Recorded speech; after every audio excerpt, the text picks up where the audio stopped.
우리 주님에 관한, 예수님에 관한 많은 진리들 가운데 우리 사람들이 이해할 수 없는 것들이 참으로 많습니다. 어떻게 영원 전부터 계시던 하나님께서 사람이 되어 이 땅에 오실 수 있는지, 그리고 또 동정녀 마리아를 통해서 태어나신 우리 하나님이 하나님이면서 동시에 사람이 되실 수 있는지, 또 그 태어난 사람이신 예수 그리스도가 어떻게 어린 아기로 태어나서 다른 모든 사람들과 모든 아이들과 함께 같이 이 양육의 과정, 성장의 과정을 그렇게 거치셨는지, 우리가 정말 예수님에 대해서 이해할 수 없는 것들이 참으로 많습니다. 우리가 이해할 수 없는 것이기 때문에 우리는 성경의 말씀을 믿을 수밖에 없는 것입니다. 많은 사람들이 이해할 수 없기 때문에 믿지 않으려고 하는 사람들이 있어요. 그것은 이제 이성을 하나님의 말씀보다 더 앞세우기 때문에 마치 우리가 이성으로 모든 것을 이해할 수 있는 것처럼 생각하는 교만인 것입니다. 우리가 인간의 이성으로 다 이해할 수 있는 것 같으면은 우리들이 아무 문제가 없지만은 우리는 하나님의 것을 우리의 인간의 이성으로는 다 이해할 수가 없다는 것을 인정해야만 되는 것입니다. 그리고 이제 우리가 주님 앞에 가게 될 그때에 우리는 주님 앞에서 우리가 우리에게 가지고 있는 모든 의문의 해답을 우리가 얻을 수 있을 것이고, 그때 온전히 이해할 수 있을 것입니다. 그렇지만은 우리가 여기 예수님의 성장의 과정에 성경은 말하기를 하나님의 은혜가 함께 하셨다라고 40절에 말하고 있어요. 40절에 말하기를 아기가 자라며 강하여지고 지혜가 충족하며 하나님의 은혜가 그 위에 있더라, 그렇게 얘기를 했어요. 어린 아기로 오신 예수님 위에 하나님의 은혜가 함께 하셨던 것처럼 우리가 이 땅에 살면서 우리들에게 주시는 하나님의 선물인 우리의 자녀들을 양육하기 위해서 필요한 것이 하나님의 은혜라고 믿습니다. 때로는 우리 부모님들이 자녀들을 잘 키우게 되면은 사람들이 칭찬을 해요. 정말 따님을 잘 키우셨습니다. 아드님을 잘 키우셨습니다. 그렇게 할 때 우리 부모들은 알아요. 그것이 우리가 잘한 것이 아니고 하나님의 은혜였다는 것을 우리가 알고 있습니다. 그렇죠? 그래서 우리가 하나님을 자랑하고 주님을 감사할 수밖에 없는 것입니다. 우리의 자녀들이 주님 은혜 가운데서 정말 하나님의 영광을 위해서 성장하게 되기를 바랍니다. 그리고 우리의 자녀들이 주님의 일꾼으로 자라기 위해서는 하나님의 은혜가 반드시 같이 해야만 하는 것이죠. 우리가 우리의 아이들을 기를 때에 우리들이 생각해야 될 이 아이들의 성장의 혹은 성숙의 네 가지 측면이 52절에 나와 있어요. 주님 말씀하시기를 여기에 예수는 그 지혜와 지적인 성장, 키가 자라가며 육체적인 성장을 주님이 함께 하셨어요. 그리고 하나님과 사람 앞에서 주님이 영적으로 성장을 하셨고 또 사회적으로도 주님이 성장했던 것을 보게 됩니다. 오늘날 우리 한국의 교육이 보게 되면 지적인 측면에 너무 치중해 있어요.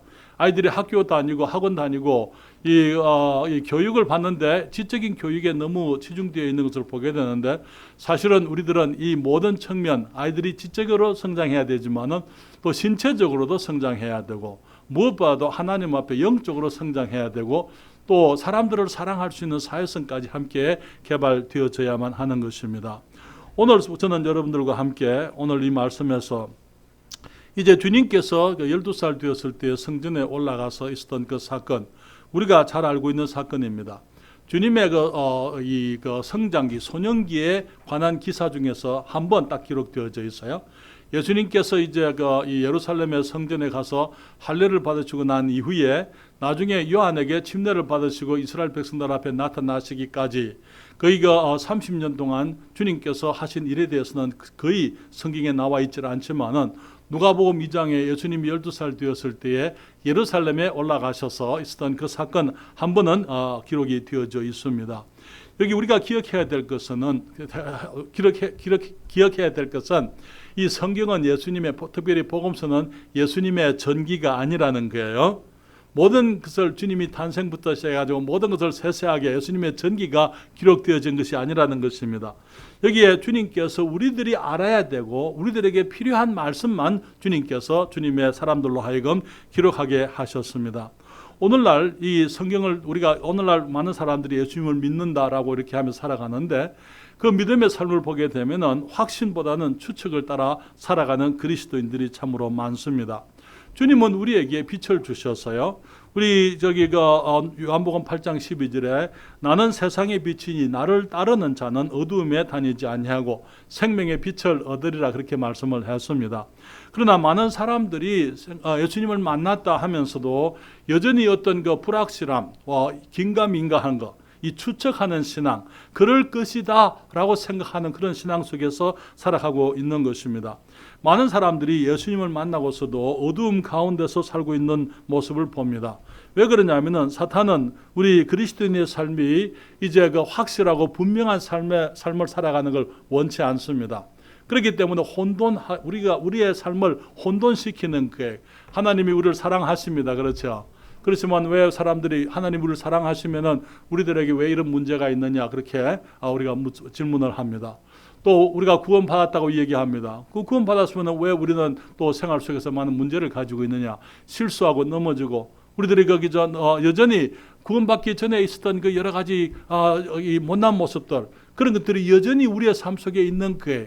그랬을 때에 사람들이 정말 하나님의 말씀을 기초로 한 분명한 확신이 없으면은 사람들이 혼돈하게 되고 추측하게 되고 그래서 불확실한 신앙을 가지게 되는 것입니다. 그래서 저는 오늘 읽은 그 본문의 말씀 가운데서 왜 사람들이 이 추측하는 신앙을 살고 있는지 함께 여러분들과 말씀을 좀 드리기를 원합니다. 우리가 잘 알고 있는 것처럼 예수님이 12살 되었을 때에 예루살렘에 이제 유월절이 되어서 성전에 올라가셨더랬어요. 돌아오는 길에 요셉과 마리아가 예수님이 동행 중에 있는 줄로 생각했다 그렇게 얘기했어요. 동행 중에 있는 줄로 생각을 했다. 확인을 안 했습니다. 그러면서 하루 길을 간 이후에 예수님께서 같이 계시지 않은 줄을 그들이 발견을 했어요. 그러면서 친척과 친지들에게 물어서 찾다가 이 사흘이 걸려서 다시 예루살렘으로 돌아왔던 것을 보게 됩니다. 그때 성경에 보면은 우리가 예수님께서 성전에서 거기에 선생들, 랍비들, 바리새인들, 또 여기에 대제사장들, 율법학자들 그런 사람들과 함께 주님이 질문을 하기도 하시고 꼭 그들의 질문에 대해서 대답도 하시면서 그 사람들 사이에 이 박사들 사이에 주님이 계신 것을 발견을 했습니다. 그때에 마리아가 말하기를 어찌하여 우리에게 이렇게 했느냐. 예수님이 하신 거 아무것도 없었어요. 그렇죠? 말하기를 우리가 근심하여 찾았다. 주님 말씀하시기를 어찌하여 나를 찾으셨나이까 이렇게 말합니다. 그런데 마리아가 말하기를 내 아버지와 내가 근심하여 찾았다 이렇게 말했을 때에 예수님 말씀하시기를 어찌하여 나를 찾으셨나이까 내가 내 아버지 집에 있어야 할 줄을 알지 못하셨나이까 이렇게 얘기를 했어요. 여기서 우리는 이제 신학적인 우리가 얘기를 좀 할 수 있어요. 여기 마리아는 말하기를 내 아버지와 내가 그렇게 얘기를 했더랬어요. 내 아버지가 누굽니까? 요셉을 의미하는 것이지만 사실은 예수님은 요셉의 아들이 아니에요. 그렇죠? 그렇지만 요셉이 예수님을 길렀습니다. 그렇죠? 이제 태어날 때부터 천사의 지시를 받고 이제 마리아가 동정녀로서 아이를 잉태한 줄을 알면서 정말 그 마리아를 데리고 와서 이제 함께 예수님을 보호하고, 왜냐하면 요셉이 얼마나 중요한 사람이었냐 하면은요, 만약에 요셉이 없었으면 예수님은 태어나지 못합니다. 요셉이 만약에 없었으면 예수님은 태어나지 못할 뿐만 아니라 마리아와 예수님은 어렸을 때 죽는 거예요. 도래마다 율법에 의하면은 처녀가 아이를 가지면은 도래마다 죽게 되어 있어요. 그렇죠? 그렇기 때문에 요셉이 조용히 이제 하나님의 일인 줄 알지 못하고 조용히 파혼을 해서 이 마리아가 아기 아빠한테 시집을 갈 수 있도록 그렇게 해줘야 되겠다 하는데 천사가 와서 말하기를 다윗의 자손 요셉아 네 아내 마리아 데려오기를 무서워 말라. 저에게 잉태된 자는 성령으로 태어난 것이라. 그리고 아들을 낳으리니 이름을 예수라 하라. 이는 자가 자기 백성을 저희 죄에서 구원할 자 있습니다. 그렇게 주님이 말씀을 했어요. 그 말씀을 요셉은 선한 사람이었고 의인이었어요. 그렇기 때문에 그 말씀을 듣고는 이제 정말 마리아를 데리고 와서 이제 마리아가 아이를 낳을 수 있도록 하고, 그리고 이제 어렸을 때 이 마리아와 아이를 보호해서 양육하는 그런 귀중한 사람이었어요. 그렇기 때문에 이 요셉은 훌륭한 예수님의 양아버지였다 이렇게 우리가 얘기할 수 있지만은, 그러나 사실은 우리가 신학적으로 얘기하면은 이 요셉은 예수님의 아버지는 아닙니다. 그랬을 때에 예수님께서 말씀하시기를 어찌하여 나를 찾으셨나이까? 내가 내 아버지 집에 있어야 할 줄을 알지 못하셨나이까? 내 아버지 집이라는 그 말에 집이라는 것은 사람들이 넣은 단어예요. 내 아버지의 것, 나의 아버지의 일. 그래서 영어 성경에는 내 아버지의 일을 하고 있어야 될 줄 알지 못하셨나이까 그렇게 표현을 하고 있고요. 여기 그 말은 내 아버지의 일에, 내 아버지의 것에 내가 관계하고 있어야 될 줄을 알지 못하셨나이까 그렇게 얘기를 한 것입니다. 그래서 우리는 여기서 관심을, 어렸을 때부터 예수님의 관심은 이 땅의 것이 아니고 하나님의 것이었던 것을 보게 되는 게, 영적인 것에 관심이 있었고 아버지의 뜻을 행하는 데 관심이 있었던 것을 보게 되는 것입니다. 이 이야기에서 우리가 주목해 볼 것은 이 마리아와 요셉이 예수님께서 동행 중에 있는 줄로 생각했다 그렇게 얘기를 했습니다. 왜 사람들이 추측을 합니까? 확인을 하지 못하고 그럴 것이야, 그렇게 될 것이야, 그렇게 말씀하는 것일 것이야, 성경이 이렇게 가르친다가 아니고 성경이 이렇게 말씀하는 걸 거야. 왜 사람들이 정확하게 얘기를 말하지 못하고 추측을 하고 살아가느냐 하는 것이죠. 우리가 많은 사람들을 만나봅니다. 예수님을 믿으십니까? 예수를 믿는다 그래요. 그러면 구원 받으셨습니까? 글쎄요, 죽어봐야 알죠. 그거는 죽어봐야 알죠. 그런 사람들이 있어요. 아니요, 성경은 그렇게 얘기하고 있잖아요. 우리가 예수를 믿으면, 우리가 요한복음 1장 12절에 영접하는 자, 그 이름을 믿는 자들에게는 하나님의 자녀가 되는 권세를 주셨으니, 예수를 믿는 사람들, 그 영접하는 사람들에게는 하나님께서 하나님의 자녀가 되는 권세를 주셨다. 그렇죠? 근데 많은 경우에 내가 죽어봐야 알겠습니다라고 하는 이유가 뭡니까? 성경을 모르니까 그런 거예요. 성경을 확실히 말씀을 근거로 해서 내가 그렇습니다, 내가 구원받았습니다라고 말을 못하는 거예요. 우리 요한일서 5장 12절에 11절부터 내가 하나님의 아들의 이름을 믿는 너에게 이것을 쓴 것은 너희로 하여금 너희에게 영생이 있음을 알게 하려 했습니다. 13절에 그렇죠? 또 증거는 이것이니 하나님이 우리에게 영생을 주신 거고 이 생명이 그의 아들 안에 있는 그것이니라. 아들이 있는 자에게는 생명이 있고 하나님의 아들이 없는 자에게는 생명이 없느니라. 내가 너희에게 이것을, 이 성경을 기록한 것은 너희로 하여금 너희에게 영생이 있음을 추측하게 하기 위해서 아니고 알게 하기 위해서라 그렇게 말씀을 하는 것입니다. 왜 우리가 추측하게 됩니까? 첫째로 익숙하여지면 추측하게 되어져 있어요. 익숙하지만은 잘 알지 못하면은, 익숙하기는 한데 정확하게 알지 못하면은 추측을 하게 되는 것입니다. 특별히 예수님에 대해서 마리아와 요셉은 신뢰가 있었으리라고 그렇게 생각이 됩니다. 어렸을 때부터 성경은 말하기를 예수님께서는 우리와 같은 육체의 모습을 입으셨지만은 한 분도 죄가 없으시다 그렇게 말씀을 했어요. 주님은 죄가 없는 사람이었습니다. 죄가 없는 사람이라야 우리의 구세주가 될 수 있어요. 그래서 죄가 없는 분이라야만 되기 때문에 하나님께서 아담의 자손으로 예수님을 보내신 것이 아니고 하나님의 아들로 보내신 거예요. 하나님의 아들이 이 세상에 오신 그 이유는 오직 하나님만 죄 없는 유일한 분이신 것입니다. 그렇기 때문에 죄 없는 하나님께서 죄인들을 대신해서 십자가에서 죽으시려고 하니까, 우리의 죄를 대신해서 우리의 죄 문제를 해결하시려고 하니까 하나님으로서는 죽으실 수가 없어요. 그렇잖아요. 하나님으로는 죽으실 수가 없기 때문에 사람이 되셔야만 했더랬어요. 그래서 주님께서, 죄 없는 하나님께서 사람이 되어 이 땅에 오셨지만은 그는 하나님이기 때문에, 하나님의 아들이기 때문에 그는 완전한 소년이었습니다. 그렇기 때문에 이 마리아와 요셉이 예수님에 대해서 염려하거나 근심하거나 예수님에 대해서 혹 잘못되면 어떡할 것이냐, 예수님이 말을 안 듣는다든지 불순종한다든지 아니면 잘못된 곳으로 간다든지 그런 부분에서 전혀 염려하지 않았을 것을 우리가 짐작해 볼 수 있는 거예요. 예수님께서 그들을 곤란하게 할 것이라고 생각하지 못했던 거예요. 그렇기 때문에 하루길을 간 이후에 그들이 비로소 예수님께서 그들과 함께 있지 아니한 것을 그들이 발견을 했던 것입니다. 여러분, 만약에 예수님에 대해서 신뢰하지 않는다면요, 아마 예수님께서 안 계시다는 것을 하루 동안 모를 리가 없는 거예요. 우리 나윤이는요, 돌아서면 찾아야 돼요. 그렇죠? 항상 찾아야 되는 거예요. 왜? 우리가 나윤이가 정말 거기 가만히 한 자리에 있는 아이가 아니라는 거 우리가 아니까 항상 우리는 그걸 살펴야 되는 것입니다. 그러나 예수님에 대해서는 이 마리아와 요셉이 전혀 염려하지 않았던 것을 보게 되는 것입니다. 그리고 예수님께서 성장하게 될 때에 예수님의 성장이 변화가 올 수 있다는 것, 그들의 관계에 있어서 변화가 올 수 있다는 것. 어렸을 때는 그냥 단순히 이 요셉의 집에서 성장했지만 12살 되었을 때에 성전에 참석했을 때 그때 예수님의 관심이 이제는 더 이상 그 마리아와 요셉의 집에 대한 관심이 아니고 하나님의 일에 대한 관심으로 성장할 수 있다는 것, 그런 것들을 짐작하지 못했던 것입니다. 그렇기 때문에 이 예수님의 이제는 관심이 하나님의 집, 하나님의 일이었던 것, 아버지의 것들, 아버지께 속한 것들에 대해서 관심이 있었던 것을 그들이 알지 못했던 것이지요. 여러분, 우리가 아이들을 양육하면서 우리들이 기억해야 될 것은요, 우리가 아이들이 성장함에 따라서 아이들의 관심이 변해질 수 있다는 우리가 기억해야 됩니다. 그렇기 때문에 아이들의 관심에 따라서 부모들이 함께 우리가 그 아이들의 마음을 헤아릴 수 있어야 되는 게, 지금 거기 우리 테드멍 선교사가 어제 한중교에 와서 거기서 이제 우리 최대익 목사님 동료가시고 오늘 아침에 말씀을 전하고 서울로 올라갔는데요. 지금 이제 최근에 이제 딸을 하나, 그러니까 아들 둘인데 딸이 이제 태어났어요. 그러니까 딸이 태어나니까 이제 완전히 이제 달라져요.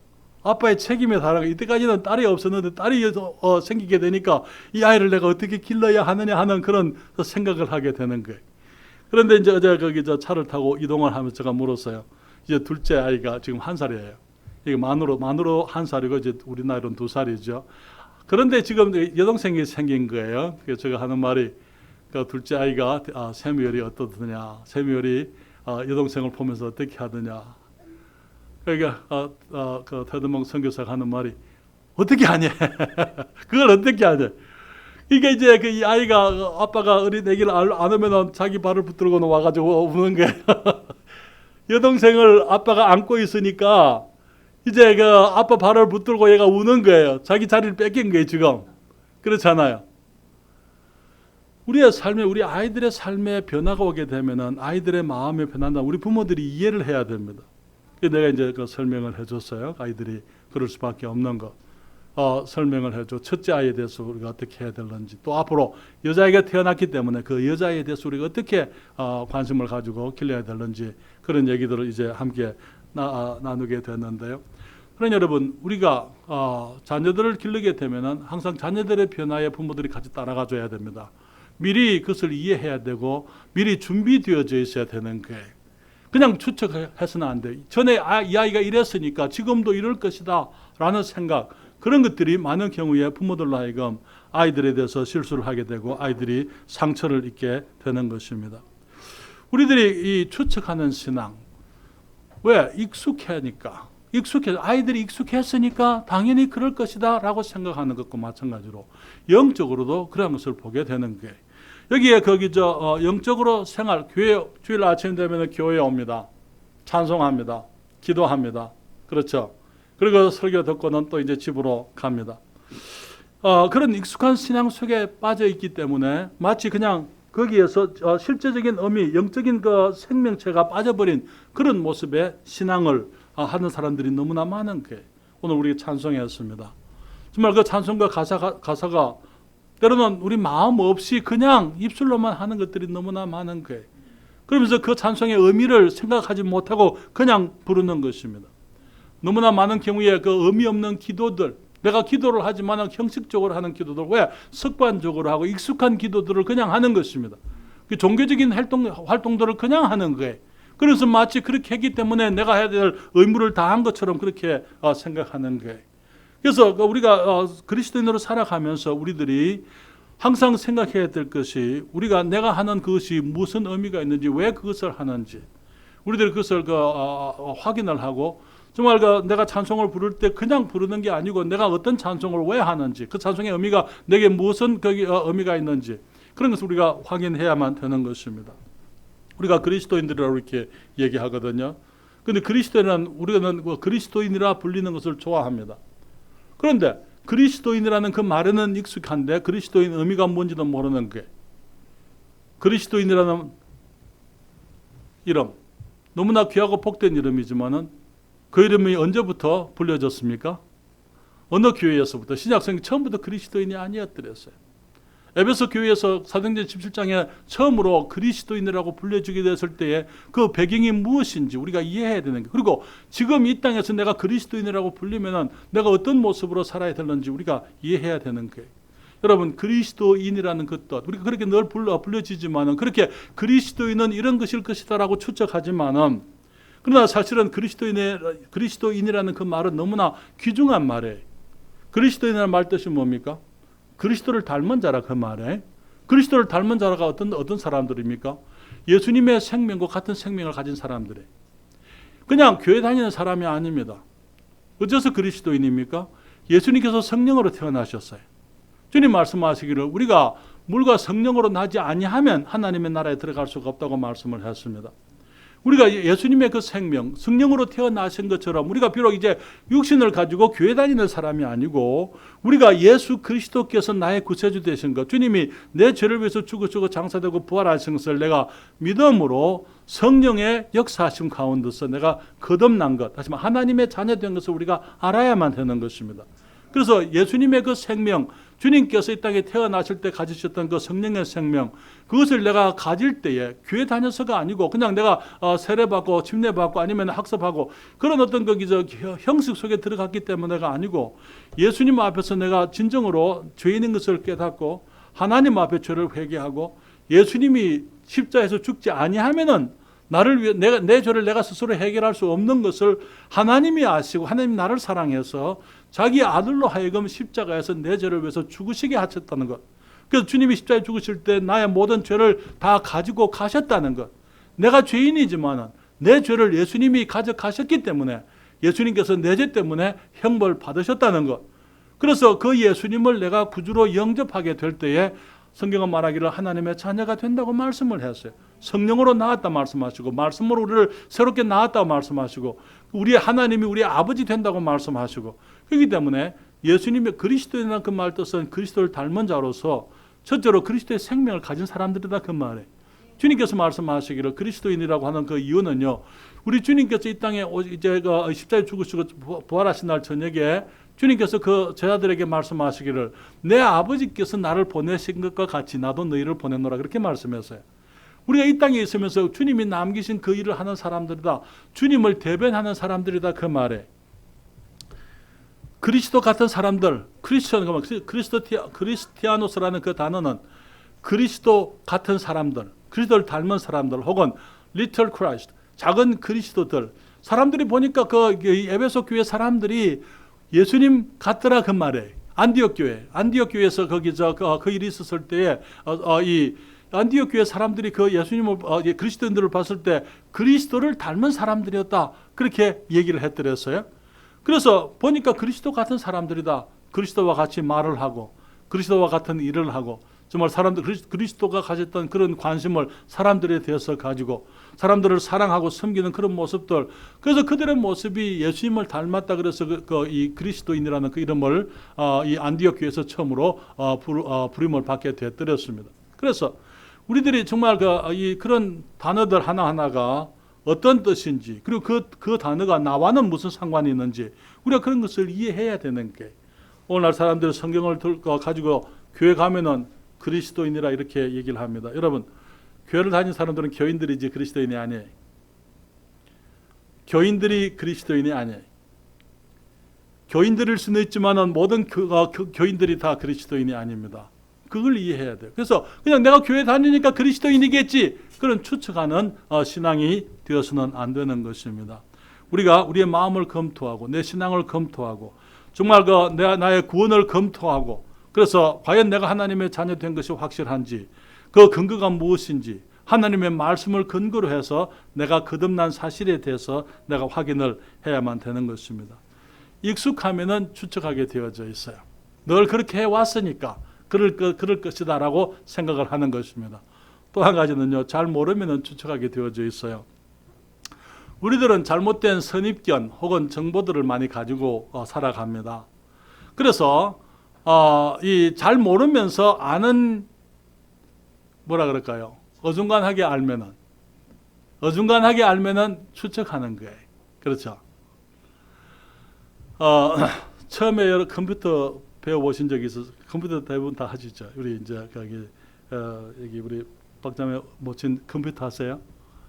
예, 컴퓨터. 예. 요즘은 웬만한 분들은 다 컴퓨터 합니다. 저도 미국 가서 이제 컴퓨터 처음 이제 구입해서 사용하게 됐는데요.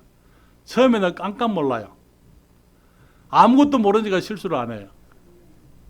왜냐하면 시키는 대로만 하니까. 그런데 어중간하게 하면은 그때부터 실수를 하기 시작합니다. 그렇죠. 우리가 정확하게 잘 알지 못하니까. 그래서 우리가 이 추측을 하면서 이렇게 되겠거니 하면서 하는 거예요. 그리스도인의 삶에 대한 선입견이 있습니다. 그리스도인들에게 주신 주님의 말씀, 서로 사랑하라 말씀을 하셨어요. 원수까지 사랑하라 말씀을 했습니다. 어떤 아이가 내게 와서 질문을 했어요. 목사님, 원수까지 사랑하면은 내가 싫어하는 사람하고도 결혼해야 됩니까?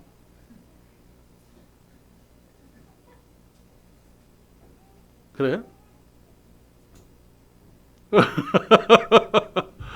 두 개 별개의 문제. 결혼에 대해서 주님 말씀이 있어요. 결혼은 어떻게 하라는 말씀이 있잖아요. 그렇죠? 원수까지 사랑하라는 그 말이 원수하고 결혼하라 그 말 아니에요. 그러니까 어중간하게 지금 이제 이걸 제대로 잘 모르니까 이 말씀이 저 말씀하고 비슷하니까 연결을 시켜버리는 거예요. 그래서 엉뚱한 전혀 주님이 의도하지 아니한 다른 생각을 하게 되는 것입니다. 전에 배웠던 종교적인 어떤 관념들 혹은 형식적인 경험이 있어가지고 그것들이 내리는 결정들이 있습니다. 예를 들면 우리 교회는 여기 십자가가 없죠. 아직까지 십자가가 없습니다. 그런데 어떤 사람들은 교회에 십자가 꼭 있어야 된다 이렇게 생각하는 사람들이 있어요. 십자가가 뭡니까? 십자가는 예수님이 죽으신 형틀이에요. 그것이 나중에 하나의 기독교의 상징이 되었습니다. 근데 그것이 나중에는 하나의 어떤 재단처럼 생각하게 되었어요. 상징은 상징이지 재단이 될 수는 없어요. 상징이 재단이 되면은 그때부터 그것은 우상 숭배가 되는 거예요. 주님께서 주님을 빗대는 어떤 형상도 만들지 말라고 말씀을 하셨습니다. 전에 제가 미국에 있을 때 한 부부가 교회를 나왔는데요. 그 부부는 예수님을 안 믿는 사람들이었어요. 부모님이 이제 우리 교회를 나오니까 따라왔습니다. 이제 여러 번 예수님을 전하고 복음을 전해서 예수님을 영접하고 회개하고 구원받도록 그렇게 인도했을 때에 그런데 그분들이 자기들은 믿지 않는다고 이렇게 내게 얘기를 했었어요. 그런데 한번 이웃에 있는 장로교에서 이제 어떤 모임이 있어서 그 교회를 갔다가 와서는 그 부인이 내게 이렇게 말합니다. 목사님 그 교회 가니까 참 은혜가 됐습니다. 그렇게 얘기해요. 그래서 제가 물었어요. 그 교회에 뭐가 있었는데 그렇게 은혜가 됐습니까? 그 교회 보니까 십자가가 있었습니다. 그래서 제가 하는 말이 자매님 그것 때문에 제가 십자가를 이렇게 두지 못합니다. 예수님은 거부하면서 십자가의 그 밑에서 거기서 어떤 영적인 어떤 것을 느끼는 거예요. 십자가는 하나의 상징이에요. 그렇지 않아요?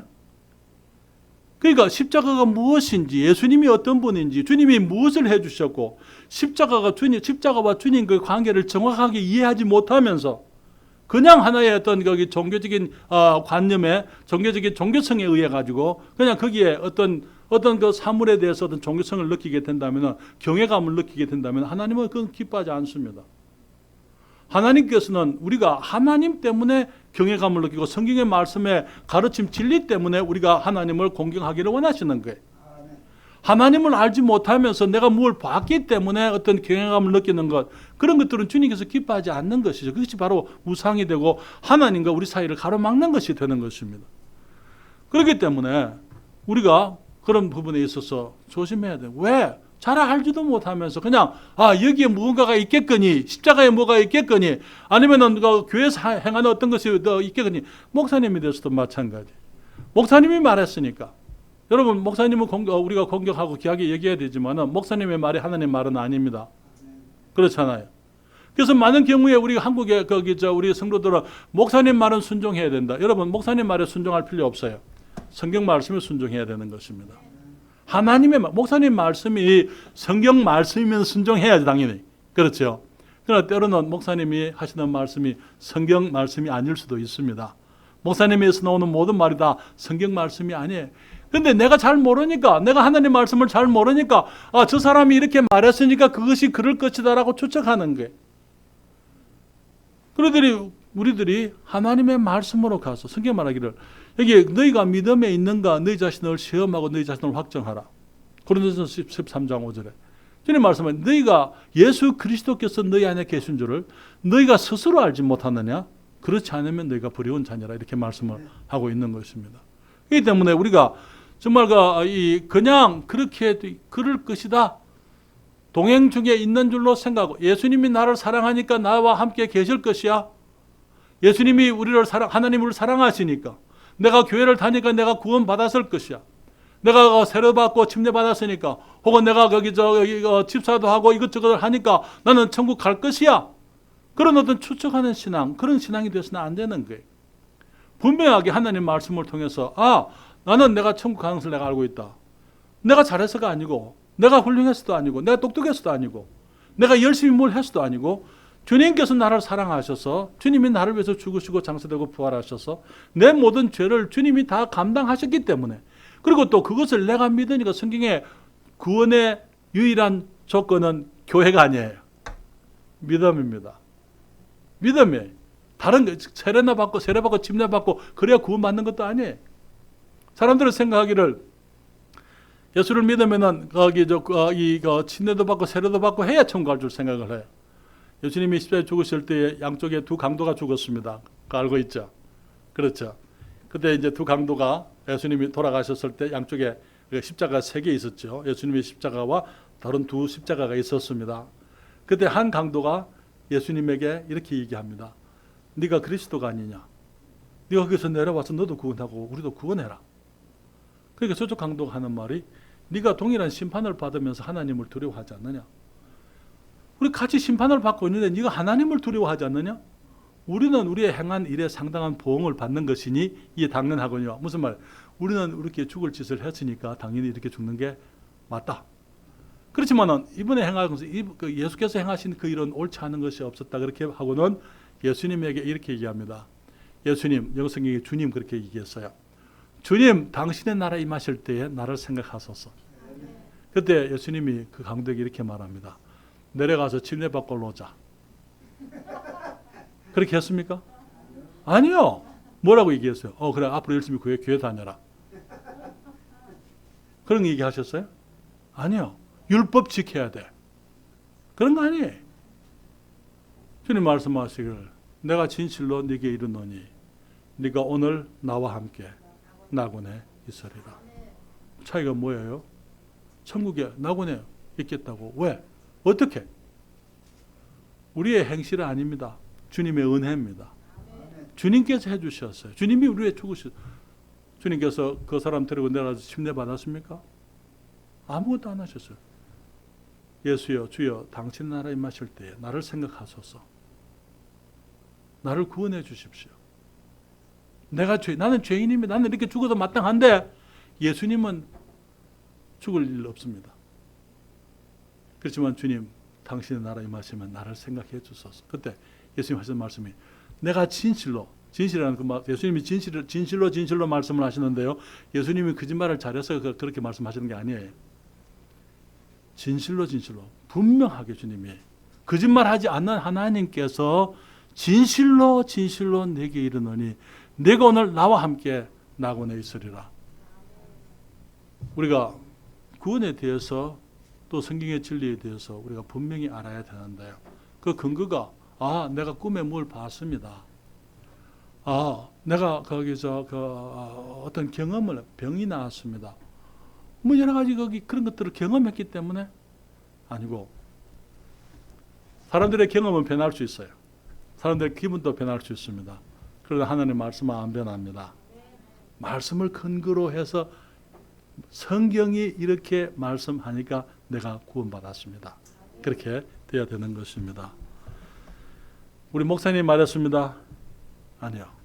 우리 교회 신앙이 이렇습니다. 아니요. 그렇게 해서는 안 되는 거예요. 하나님의 말씀, 성경에서 이렇게 말씀했습니다라고 이렇게 얘기해야 되는 것입니다.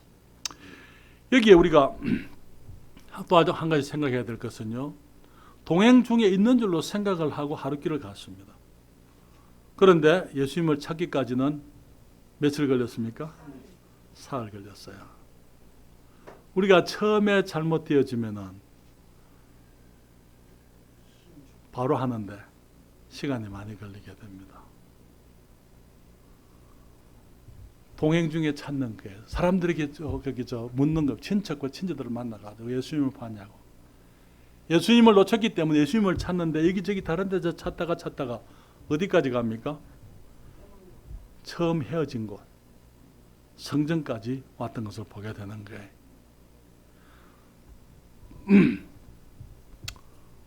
처음에 시작을 바로 하는 게 좋아요.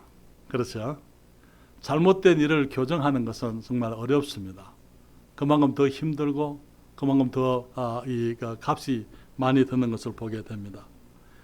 여기 기초부터, 우리 신앙의 기초부터 잘못되어지면 다시 해야 돼요. 처음부터 돌아가서 처음으로 돌아가야 되는 것입니다. 그래서 기초를 잘못 해놓고는 거기다가 아무리 좋은 것을 지어놔도 무너질 수밖에 없는 거예요. 그렇기 때문에 기초가 잘못되어서 그 위에 무엇을 세웠으면은 그 모든 것이 다 무너져야 되는 겁니다. 다시. 그러면서 새롭게 그 기초부터 다시 해야만 되는 거예요. 왜? 아무리 기초가 없는 곳에 아무리 좋은 건물을 지어놔도 그거는 헛된 거잖아요. 그냥 바람 불면 넘어갈 수밖에 없는 것입니다. 그래서 우리들이 정말 신앙을 배우거나 영적 삶을 살아가게 될 때 처음부터 우리는 하나님의 말씀 반석 위에, 이 반석 위에다가 우리가 믿음을 세워가야 되는 것입니다. 그래서 어떤 교리나 아니면 사람들의 가르침이나 그런 것들에다가 우리가 우리의 인생을, 우리의 그 믿음을 세우는 것이 아니고 말씀 위에 세우게 될 때에 우리들은 튼튼하고 정말 분명하고 확신 있는 그런 영적 삶을 살아갈 수가 있게 되는 것입니다. 여기에 우리 요한계시록 2장 말씀을 돌아갈까요? 요한계시록 2장 4절과 5절입니다. 요한계시록 2장 4절과 5절 에베소 교회에다가 주시는 하나님의 말씀입니다.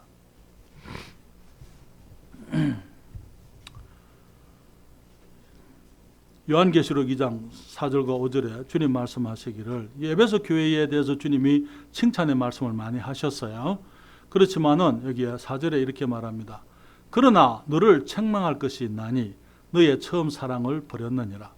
그러므로 어디서 떨어진 것을 생각하고 회개하여 처음 행위를 가지라. 만일 그리하지 않냐고 회개치 않냐면 내가 내게 임하여 내 촛대를 그 자리에서 옮기리라. 주님 말씀하시기를 네가 어디서 떨어졌는지 생각해라. 그리고 처음 행위를 가져라. 그렇게 말씀을 하고 있는 것을 보게 되는 거예요. 그래서 우리들이 정말 잘못됐다고 생각하는 것, 잘 가다가 한순간에 잘못되어지는 경우들이 있어요. 그러면은 그리로 돌아가야 된다. 다시 시작을 해야 된다. 그곳에서 다시 회복해야 된다. 회개하라 그렇게 말씀을 했어요. 회개하라는 말의 뜻이 뭡니까? 돌이키라 그 말이에요. 돌아오라 그 말이에요. 그렇죠? 주님 앞에 다시 돌아와라. 떨어진 곳으로 다시 돌아와라. 내가 아무리 먼 길을 갔다 하더라도 내가 지금 길이 잘못되어져 있다면 다시 돌아와야 되는, 떨어진 그곳까지 와야 되는 것입니다. 그래서 그 기초부터 처음부터 돌아와서 거기서부터 새롭게 하라고 말씀을 하는 것입니다. 사랑하는 여러분, 마리아와 요셉이 동행 중에, 예수님이 동행 중에 있는 줄로 생각을 했어요. 왜? 익숙했기 때문에, 잘 몰랐기 때문에. 우리의 신앙은 어떻습니까? 우리는 지금 어떤 모습의 영적 삶을 살아가고 있습니까? 정말 내가 하나님의 자녀된 것을 분명히 알고 있습니까? 내 죄가 다 용서된 것을 알고 있습니까?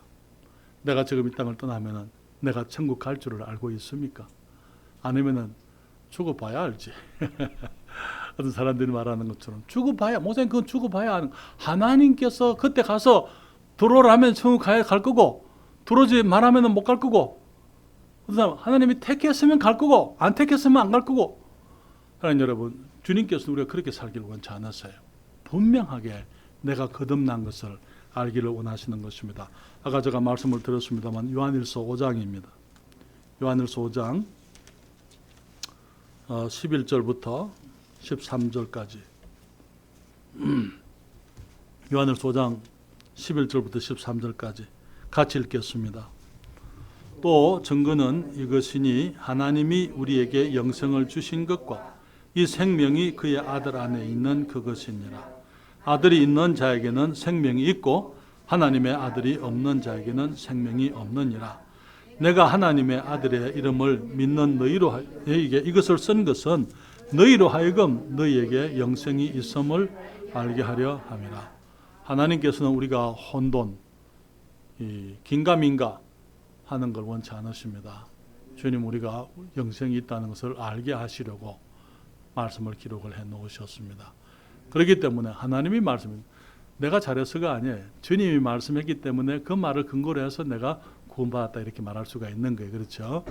에베소 2장 8절과 9절에 주님 말씀하시기를 너희가 그 은혜를 인하여 믿음으로 말미암아 구원을 얻었나니 이것이 너희에게서 난 것이 아니요 하나님의 선물이라.